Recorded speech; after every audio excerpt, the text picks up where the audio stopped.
something. It's enormous, Mission Control. I can't... March 13th, 1997.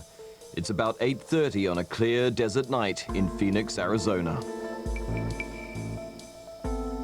There are more people outside than usual, hoping to get a good look at the Hale-Bopp comet. What they see instead is an astral phenomenon even more staggering. One that defies common sense or easy explanation. It was almost like a computer graphic. Yeah, and it was so big too, you know, and it didn't make a sound. It was like two football fields or something. It was very, very big. About 2 football fields long. Yeah. I had a Polaroid camera, but that wouldn't have done anything. I had no camcorder. I had no film in my 35mm. So I said to Bobby, go into record mode. Don't miss anything. This is not normal. The Lee family, with hundreds of others, claim to have seen a craft so big it blotted out the stars. Others saw a series of orbs that glowed with a bright yet subtle light. Take a look at this. Nobody could deny that something was there. Oh my God! Because it was independently seen and independently photographed by people who had not previously been in contact with each other. Seeing is believing. And I've seen it, and I've documented it on film. I'm a believer now.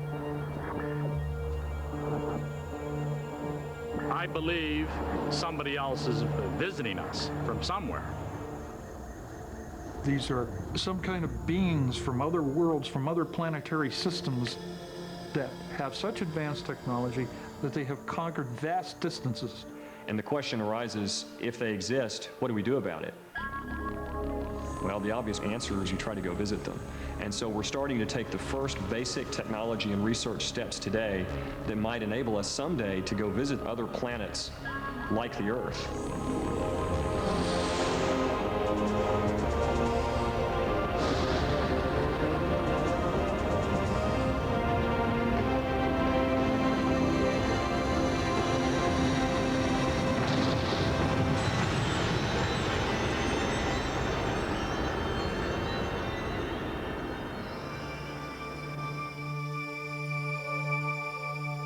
That March evening in Arizona, there was certainly something out there. There were just too many eyewitnesses for there not to be. Onlookers describe a boomerang or carpenter square shaped vehicle, huge and soundless. Yet whether this was the most extraordinary of all UFO sightings or something else remains a mystery.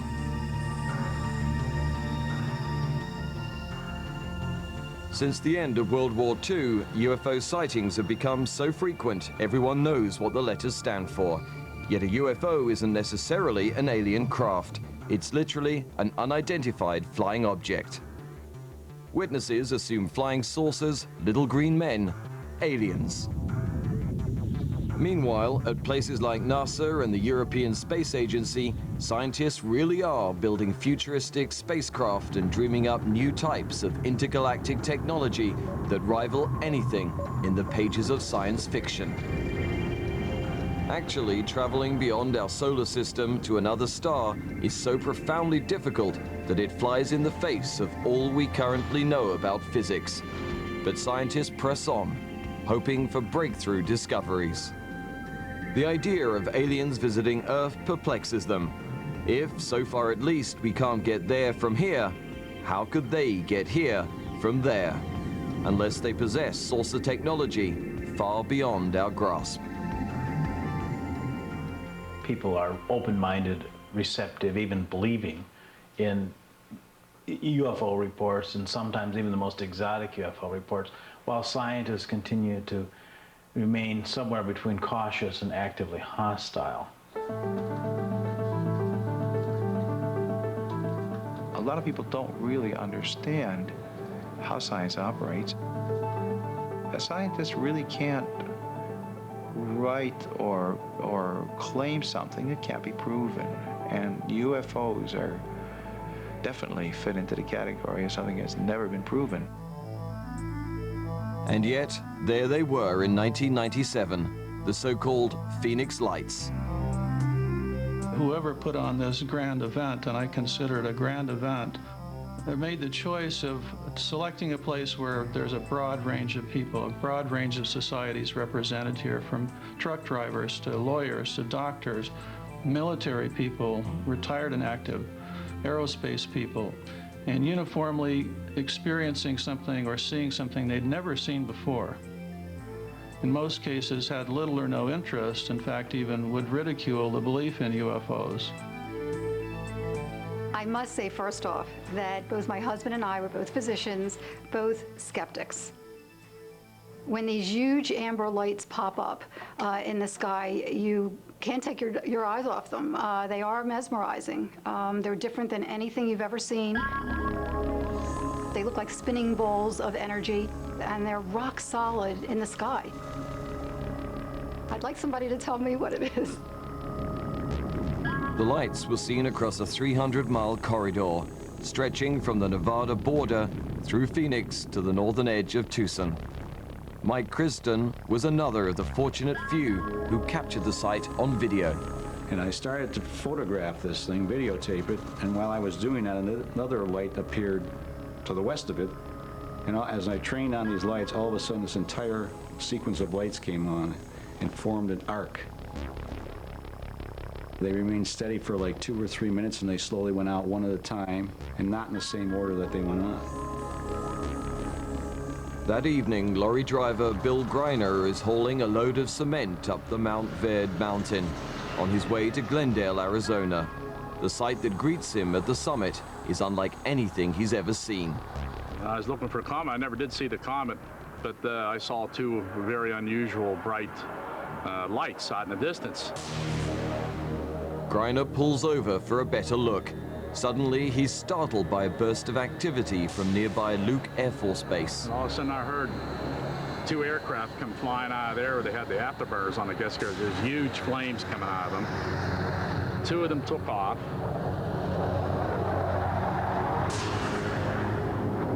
They both flew into the north, made a real sharp turn right behind me, like right over where I was standing. And the 2 lead jets went right up toward the object that was over the base. And before they got to the object, this thing shot up and disappeared. Just went straight up, disappeared instantly. And the only thing that I can relate that even resembles it is if you've ever seen Star Trek, when they go into warp, they disappear, that's it.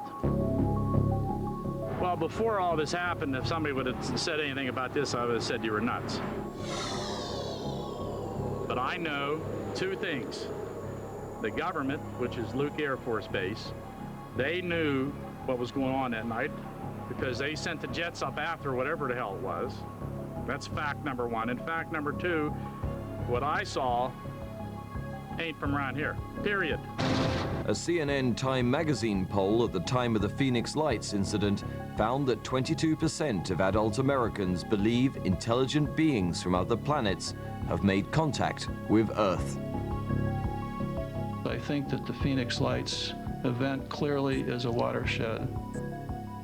This is a significant event of what is in store for the future. Issues in science are not settled by taking a vote or taking a poll. There either are facts or there are not, and the scientific community has to go with where the facts lie. About 40 miles from the Phoenix Valley is the Barry Goldwater Gunnery Range, site of military exercises and flare drops. According to the authorities, just such an exercise was taking place on the night of March 14th. The Air Force went up and dropped an illumination flare. This particular one is phosphorus, and it drops kind of like a little propeller, like paper. It drops very slow, it burns real slow, and it's very bright. Hey, Sue, take a look at this. And all the people that's in the Phoenix area would see these lights, and they come down real slow at a far distance, and they would swear they were UFOs. Oh my God. It would be very difficult for me to see you dropping flares randomly, to have 4 flares stretched out across the sky that can be in a perfectly straight line, and to stay there. That's what's unusual. The video that I saw a quick glimpse of was intriguing, so I'm going to order a full, investigation of this through DPS. We're going to make all the necessary inquiries, and we're going to get to the bottom of it. We're going to find out if it was a UFO or whether it was an IFO, which stands for an identified flying object. When something like this becomes big in the media and everybody hears about it, and everybody immediately jumps to the conclusion that it must be spaceships hovering there, and it caused quite a bit of stir and a local reaction and political upheaval.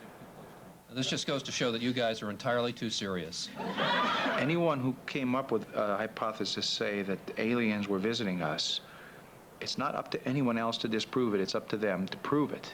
And I, as a skeptic, would say, well, where is your proof? And he would say, well, here's an eyewitness testimony from somebody. Well, we know that eyewitness testimony just by itself, without corroboration, is not terribly reliable. That's not how science operates, because you can find all kinds of people who claim they've seen angels, they've seen fairies, they've seen the Loch Ness Monster. We certainly can't believe in all those things without proof. The burden of proof is always on somebody who claims that these visitations or anything extraordinary is occurring. One way to look at the problem is to examine the physical realities of intergalactic space travel. Skeptics and believers alike should think about what it would take for a spaceship from any planet actually to fly across the Milky Way. A handful of scientists and engineers is dedicated to answering this question, although they would never want to be associated with the more fanatical believers in UFOs. The subject is unavoidable.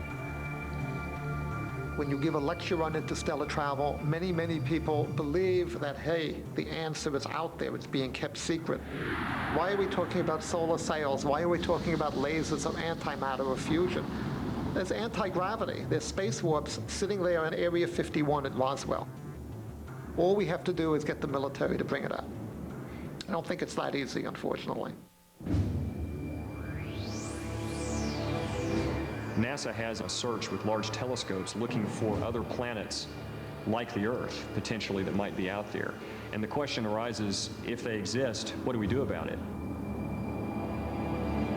And so we're starting to take the first basic technology and research steps today that might enable us someday to go visit other planets like the Earth. If alien starships really are shooting across the cosmos, the technologies used are immense. We can get some inkling of what's involved by turning the tables and trying to figure out ways for us to make the trip to other solar systems. As scientists at NASA and in the aerospace industries will tell you, it's not as easy as hitching a ride on the Starship Enterprise. One thing that happens in television and movies is there's a gross underestimate of the difficulty of space travel. One analogy I like is if you build a modern rocket ship, something like the space shuttle, such a spacecraft could circle the Earth in 90 minutes. We do that all the time. If we launch a payload towards the moon, it takes approximately a week to make a round trip to the moon. With this technology, we could make a one-way trip to Mars in about 9 months. If we sent it to the nearest star and maybe had a swing by of Jupiter to pick up a little bit of extra energy, about 70,000 years, give or take a little. In talking about how you would actually get to interstellar travel within a human lifetime so that one person could actually make the trip and come back and report it, you could never do that with a chemical rocket. It just doesn't have enough power, it doesn't operate long enough, you would have to carry too much fuel to ever get up to anything close to the speed of light. It's impossible. Alternatives must be found. A journey of light years begins with baby steps, tentatively seeking alternative means of faster, more efficient propulsion. Engineers at NASA's Jet Propulsion Laboratory in Pasadena, California, demonstrate how an interstellar probe, pulled along by a solar sail nearly half a mile wide, could break all records for distance and speed through space. Its major thrust would come from heading directly into the sun, then swinging around it at close range. The energy of sunlight, photons, would billow the solar sail, and fling it into space. In the early stages, such a sail couldn't reach other stars. But it will be an initial step to get us beyond our own solar system, what's called an interstellar precursor mission. Chuck Garner is a scientist at the Jet Propulsion Lab. He's working to develop revolutionary gossamer-thin materials that could waft a solar sail across the heavens at breathtaking velocities. This is a carbon fabric. And it's a very, very lightweight carbon fabric that we think will achieve the kind of performance that you need in order to make solar sails for interstellar probe-type missions. What's important about this fabric, first of all, is that even though it's very lightweight, it's stiff. Now you can let this go, and you see it's just not that much different from the density of air. A solar sail has its limitations. The further away from the sun, the less powerful the photons pushing the sail forward. Other proposals use the solar sail idea, but concentrate the propulsive power in a more focused beam like a laser. Parts of this technology owe their birth to classified work conducted for the Defense Department's anti-missile Star Wars program. The beauty of using a laser propulsion system is that, in effect, we're taking most of the rocket engine off of the rocket. We're putting it on the ground or maybe in Earth orbit, where it's easy to build it, to maintain it, to repair it. That means the vehicle itself gets a lot lighter.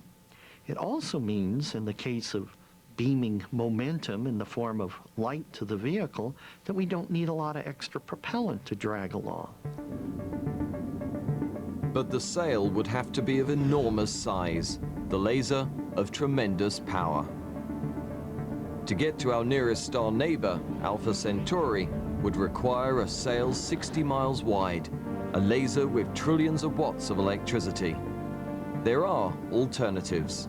Another option that we're examining for interstellar precursors, because it's a technology that we have in hand today, is using a fission system to take advantage of decades of work that we've had in nuclear fission, to use that as a power supply to drive our electric thrusters, our ion engines, to go to nearby interstellar space.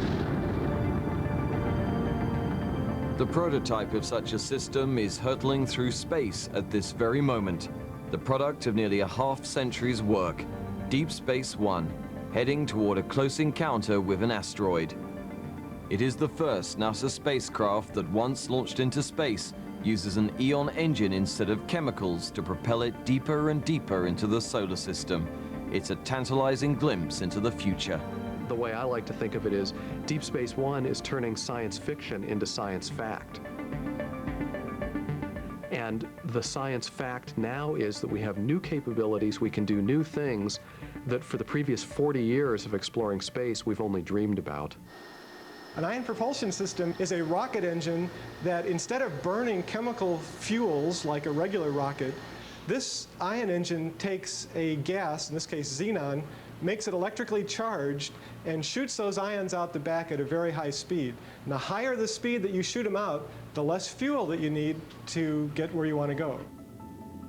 The ion propulsion system, although it's 10 times more efficient than conventional chemical propulsion systems, has a paradox, and that is it's exceedingly gentle.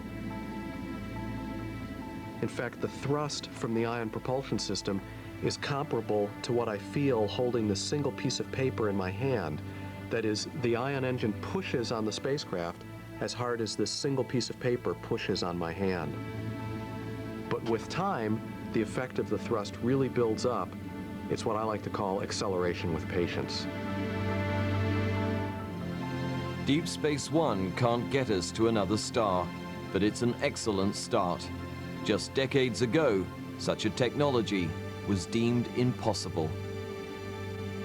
Perhaps other breakthrough space technologies, ideas that we today consider difficult to achieve, even far-fetched, are just around the cosmic corner. Though most scientists are highly dubious about the claims of those who say they have evidence of UFOs, not all are totally dismissive.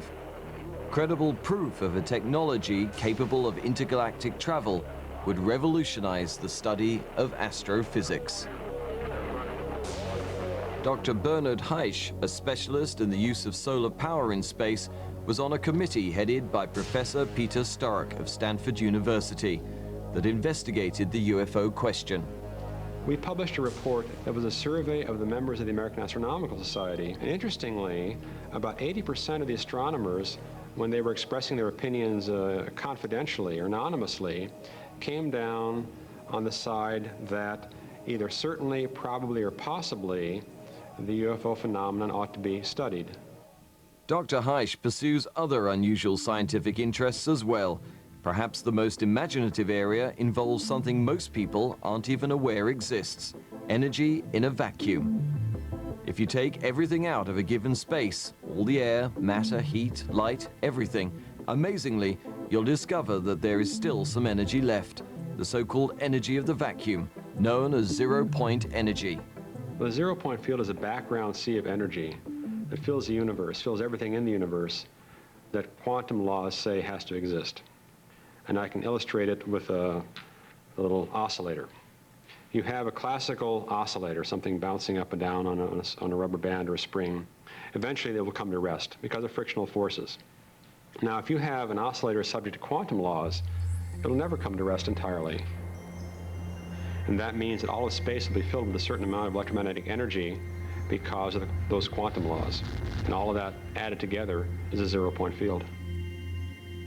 Finding and controlling that kind of energy could provide us with a radical new fuel source, one that would be extracted from outer space itself for a journey to the stars. Another potential source of power has an equally sci-fi ring to it: antimatter, a colossal fuel generated by the creation of the universe itself. It's another particle. It's just another elementary particle that we can produce in laboratories, that we've detected in deep space, that we know is out there. It's another mystery in and of itself. We don't know where is all the antimatter in the universe.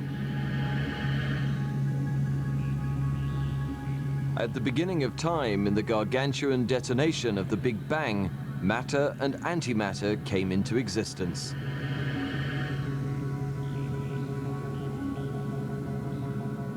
For every electron, proton, or atom of matter, there is an equal and opposite amount of antimatter. But they cannot exist in the same space. When they come together, they explode, annihilating one another in a flash of energy.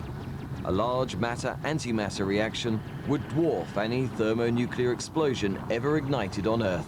If this reaction could be harnessed, a rocket engine of unprecedented force could be created. Antimatter-matter annihilation is the highest energy density reaction that we know of. The problem with that is that the entire world's production of antimatter today amounts to on the order of 10 nanograms, 10 to the minus 9 grams of antimatter per year. And that's just too small for us to really be able to do anything with from a propulsion standpoint. You might wonder, how about scaling up antimatter production? And that's conceivable, although it would be enormously expensive. So really, we don't know how to go to the stars. And we have some ideas of ways that could do it that don't violate physics, but they're all enormous technical and engineering challenges. It's restless curiosity about the universe and the possibility of life on other planets that keeps these scientists and engineers going, despite the formidable obstacles. Most of them believe that odds are there are other forms of life, even other civilizations out there. Where most of them disagree with the UFO advocates is over the issue of credible evidence of regular ET visits to Earth. Personally, I'd love to believe that there's other life in the universe. But just looking at the vast distances involved, the energy required to get here, and the time scales, I'm very skeptical that we're being visited at this time by a civilization that we could even recognize as such. Roswell, the touchstone event for all who study unidentified flying objects. The alleged crash of one or more alien craft in the New Mexican desert happened more than 50 years ago, but only came to wide attention with the 1980 publication of a popular book on the subject.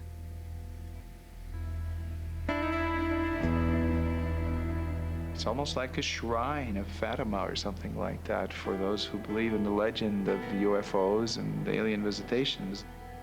A place you can go and visit and imagine what might have happened there. Physicist and UFO lecturer Stanton Friedman says aliens have the technology and are using it to visit Earth. A co-author of the book that made Roswell ground zero for ufologists, he relates what a local rancher told him about what happened there back in 1947. And he finds an area more than half a mile long, a few hundred feet wide, strewn with strange wreckage.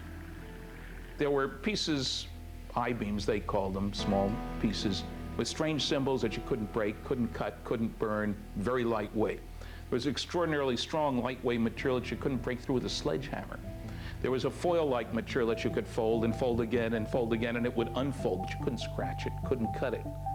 This is weird stuff.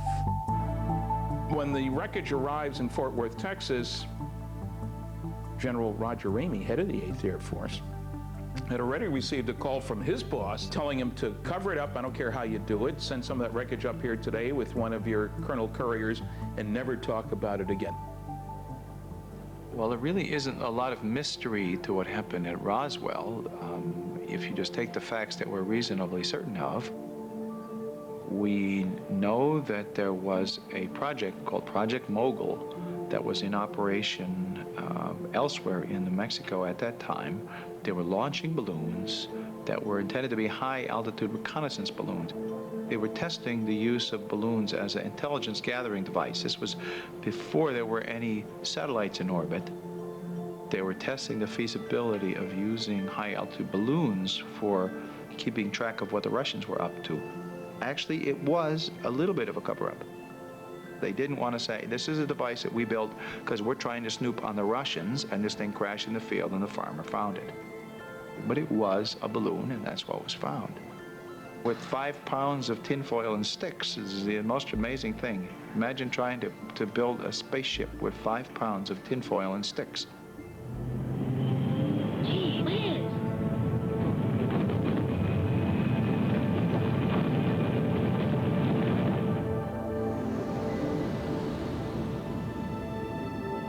There's no denying that the notion of alien spacecraft has become an indelible part of our popular culture.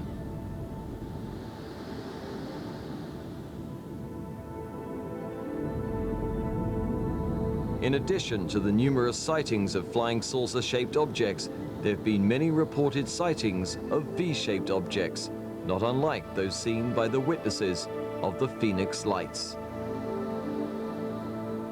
In August 1951, 4 college professors from Lubbock, Texas, reported a formation of lights flying very fast. A few days later, a Lubbock student took these pictures of mysterious lights in a double V formation. Since 1991, coinciding with a solar eclipse, Mexico City has become a hotbed of UFO activity, with many photos and videotapes produced as evidence. Many are faked, others are optical illusions or identifiable astral phenomena. There's never been any case where any UFO stayed around and left behind incontrovertible evidence that would be left by a real object, such as an airplane or a meteor or a rocket that crashed or something like that. It just never happens. There's lots of things up in the sky a person could see.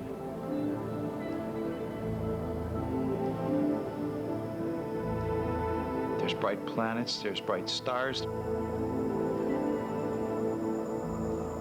There's unusual aircraft seen under unusual illumination conditions.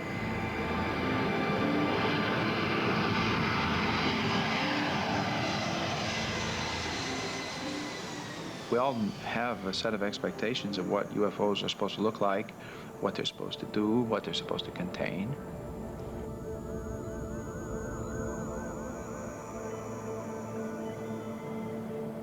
So when people see this ambiguous bright light that's out there, well, then all these preconceptions come into play. It's almost like a cosmic Rorschach blot. You project into it what you think it should contain. In the UFO movement, many reject official explanations of sightings as natural phenomena, optical illusions, or military aircraft or flares. They believe such stories are alibis, proof that the government has much to hide. UFOs to me are an interesting topic. I do know friends, even in the scientific community, who are very positive about them. I have no better explanation for this than anybody else does. But I don't feel that there is a large conspiracy underway at Roswell, New Mexico. The reason for that is the government of the United States isn't capable of keeping a president's private life secret, and it is not capable of protecting nuclear secrets. Why is it then that the United States government, in conjunction with every other government in the world, keeps this conspiracy going? You know, it just doesn't, to me, make sense. Many who witnessed the Phoenix Lights in March 1997 scoff at the government claim that what they saw were flares being used in a training exercise. They suspect a cover-up, especially those who not only saw the lights, but who believe they observed some kind of spacecraft as well. The event happened around 8:30 in the evening, and we're driving north through the desert, and in the northwestern sky was this incredible triangular formation of lights that stretched right across the sky. It was just huge. We pulled off the road with other people too to get out and look at it. We watched it for about 5 minutes. It crept across the sky about 30 miles an hour. It was completely silent. My wife saw lights go on and off, and she saw figures at windows. She saw people, whatever, at the windows.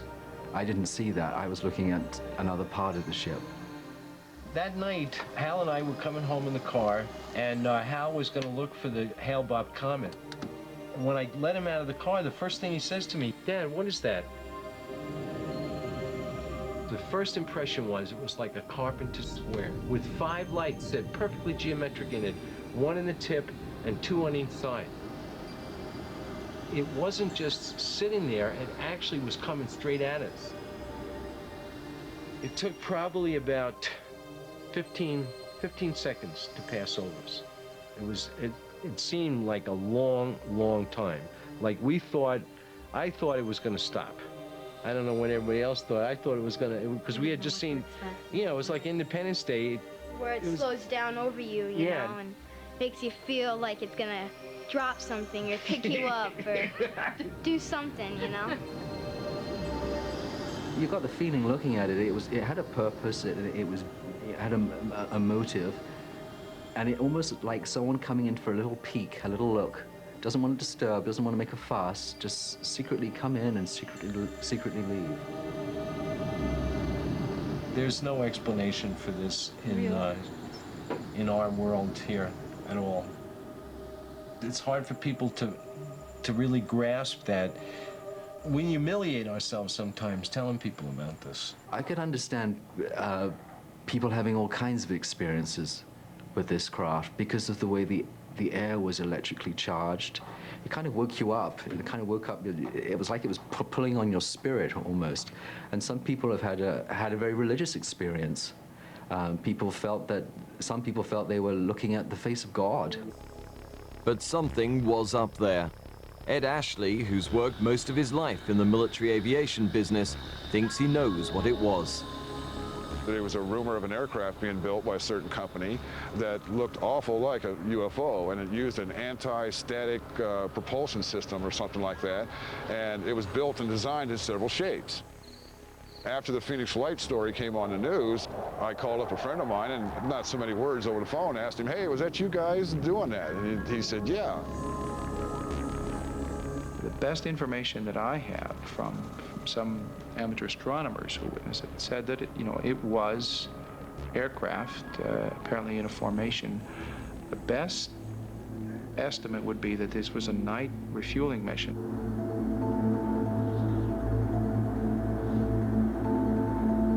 It's been conjectured, of course, that these are some kind of government craft. But if the reaction of the witnesses is any indication, and that's true, and our government has that kind of technology to inspire and uplift people, all I can say is God bless America.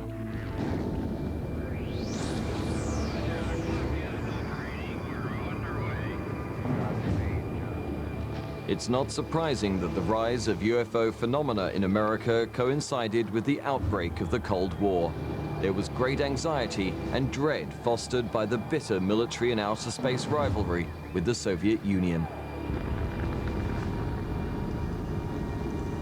There was always the looming threat of thermonuclear destruction. One of the themes of post-war culture is that we have unleashed the atom. And the world and what we can do to the world and to other people in the world is far beyond anything normal. And I think because of that, there is this huge sense of a force much more powerful than we are, that we fear, that maybe we trust, that we have hopes for, and it is so easy to put all of those feelings, not into a human being, because humans are so small, but into something from outer space.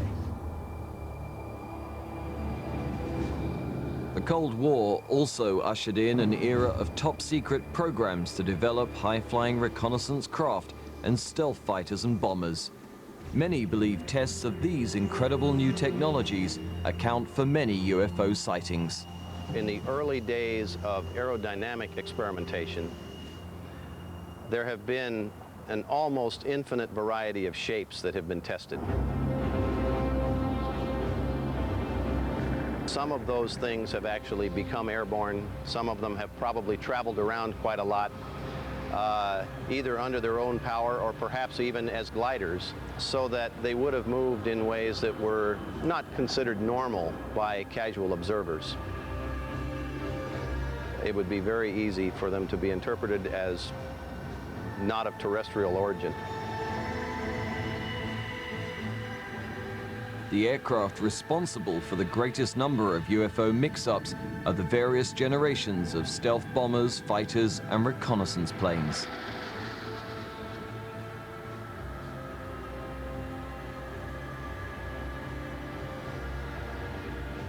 Civilians aren't used to seeing oddly shaped aircraft performing strange maneuvers at 5 times the speed of sound. I can remember several times being in the desert on some projects and getting off a shift and going to like a convenience store or something like that, and all of a sudden one of the airplanes will fly over that you were working on that nobody else knows about, and you hear some of the reactions like, what was that? Is that a UFO? Highly confidential advanced projects such as stealth aircraft and who knows what else are a murky area of the military and aerospace industry known as black ops. Ironically, the public's belief in UFOs may work to the advantage of these clandestine operations. The Pentagon itself will not confirm or deny the existence of UFOs because it helps them in covering up some of their top secret projects. The Air Force Base might get some phone calls from, concerned citizens wondering what just flew over. And the Air Force would probably play a little stupid and say, yes, ma'am, where did you see it at? What's your name, your address, that kind of thing. What did you think it was? And then hang up the phone and then just laugh like hell. One of my duties for this company while I was out there, whenever they would conduct tests, I would do what was called diversionary tactics or countermeasures. Well, actually, they made all different kinds of, like, these flying models or kites that we called them, but they were not like any kites that we saw when we were kids. It really makes me laugh to this day because now I see a lot of footage in some of these UFO documentaries of these white lights flying up in the sky. People are swearing that they see UFOs, but actually they're not. They're these guys down there with these big fishing poles waving these kites up in the sky, going back and forth. The technological abilities we possess in the 21st century would dazzle the finest minds of ancient Greece and Rome. They would think us sorcerers or even gods. So maybe an advanced civilization is visiting us today, using methods of propulsion and manipulating the fabric of space and time in ways we can only imagine. We are technologically retarded on a cosmic scale. I mean, just down the street there are stars that are 1 billion years older than the sun. Look what we've done the last 100 years, no less 1,000 or 1,000,000. If they're coming here, they're more advanced than we are. The sky is not the limit. There is no limit. Every generation of scientists thinks they know all there is to know. And history tells us they're always wrong. The laws of physics are daunting and currently impossible to break. For now, Albert Einstein's revolutionary theory of relativity remains the benchmark in this area of scientific investigation. One of the problems with relativity that Einstein found was that material objects can't travel at the speed of light. Furthermore, as you get closer and closer to the speed of light, you get very strange, very counterintuitive effects going on.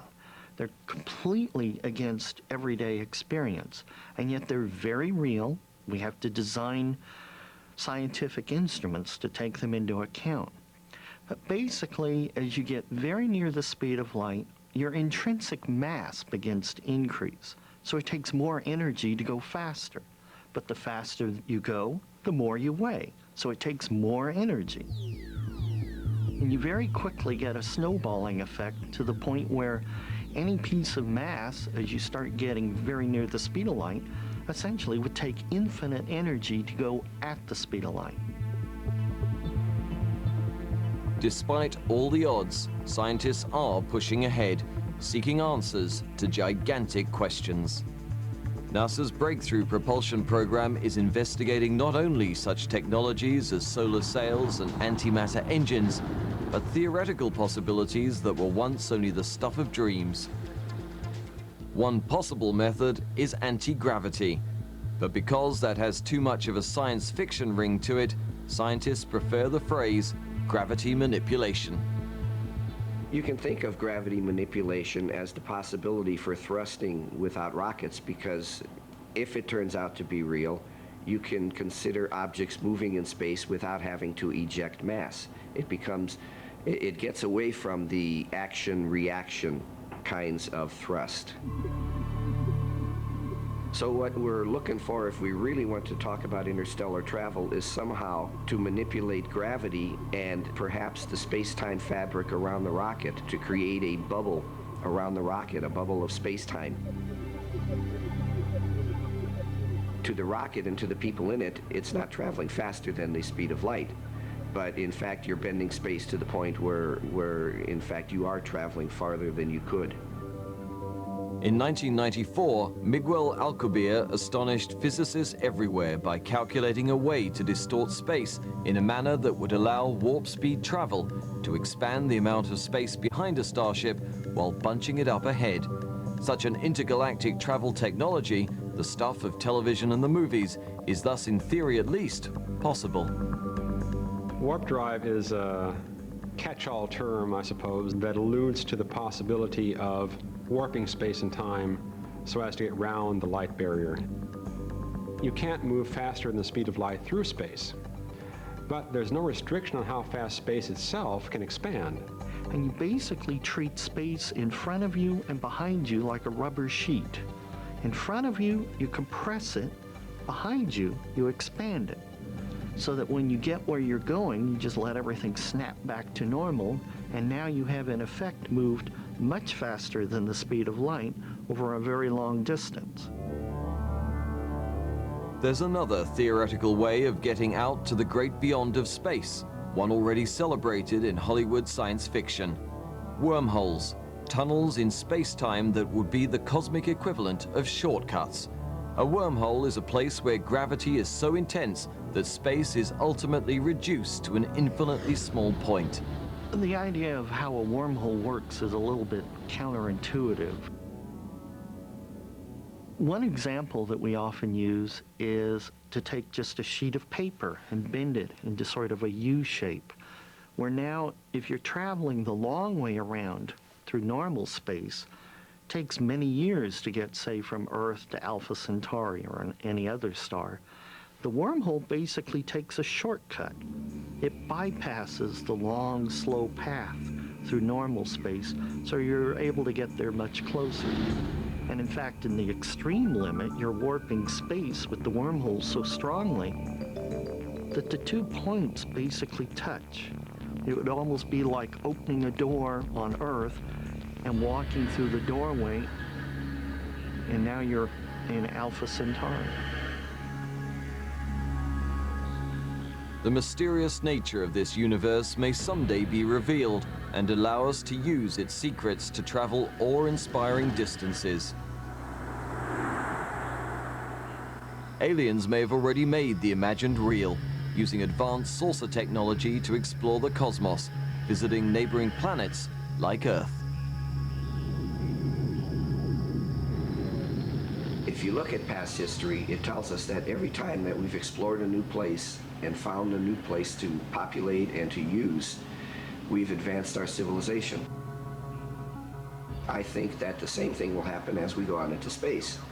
Even if it turns out that we are the only life form in the universe, the fact that we're going to go to these places and learn that is going to have an effect on us.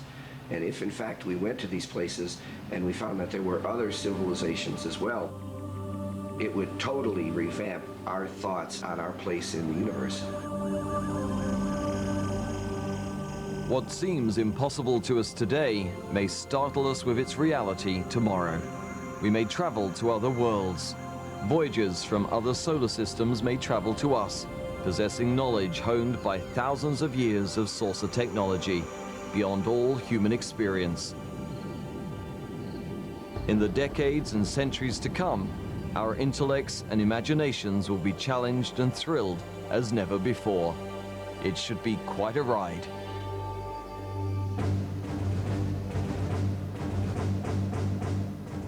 Well, that's it as far as non-worldly experiences go for tonight, but believe me, they are out there. And out there, back here in a couple of minutes, the New York Yankees take on the Mets. Baseball from the Major League next, here on A Back Down to Earth 5.